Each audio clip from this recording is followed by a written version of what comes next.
ছুটিকে শাড়ি পরিয়ে দেয় অভি। ছুটি কিভাবে রান্না করবে সেটা চিন্তা করে অভি ইন্দ্রকে ফোন করে। এইদিকে ছুটিও ইন্দ্রকে ফোন করে। এমনকি ছুটি আর অভি একই কথা ইন্দ্রকে বললে ইন্দ্র কনফারেন্সে নেয় দুজনকেই। তখন অভি বলে ছুটি রান্না করবে, তার জন্য চাল ঘি যা যা লাগবে নিয়ে আয়। তখন ছুটি বলে আমি আপনার থেকে নিতে পারবো না, এমনিতেই আপনি আমার থেকে টাকা পান। ইন্দ্রদা, তুমি সাবিত্রীদির কাছে যেয়ে সবটা বলো, সাবিত্রীদি সব দিয়ে দেবে। সাবিত্রীদি নিজে ঘি বানায়।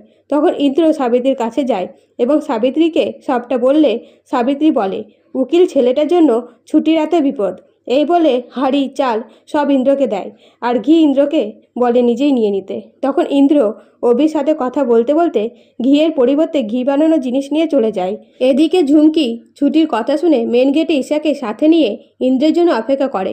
তবে ইন্দ্র ঝুমকিকে দেখে দুধওয়ালা সেজে বাড়ির ভেতরে ঢুকে ছুটিকে সব জিনিস দেয়। তখন ছুটি সব জিনিস দেখে বলে এটা তো ঘি নয়, এটা থেকে ঘি বানানো হয়।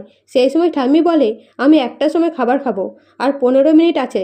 এই কথা শুনে ইন্দ্র বলে আমি তাড়াতাড়ি ঘি এনে দিচ্ছি। তখন ছুটি বলে আর যেতে হবে না, ঘি বানানোর জিনিস তো আছে, আমি বানিয়ে নেব। এই বলে ছুটি রান্না করতে শুরু করে। এদিকে ঠাম্মি বলে একটাতে বেজে গেল, আজ খাবার পাবো তো? সেই সময় অভি বলে একটা কি সুন্দর গন্ধ ছাড়ছে। তখন ঠাম্মি মনে মনে বলে মেয়েটা ঘি বানিয়ে ফেললো।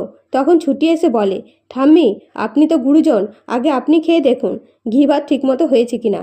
তখন ঠাম্মি কথা রাখতে ছুটির বানানো খাবার খায়। এরপরে রাতে খাবার টেবিলে ছুটি সালোয়ার কামিজ পরে এলে ঠাম্মি বলে আজ ফুলসজ্জা, আর ফুলসজ্জায় শাড়ি ছেড়ে এসব কে পরে? তখন ছুটি অভিকে বলে আমার শাড়ি তো নেই। তৎক্ষণাৎ অভি ছুটিকে শাড়ি কিনতে নিয়ে যায়।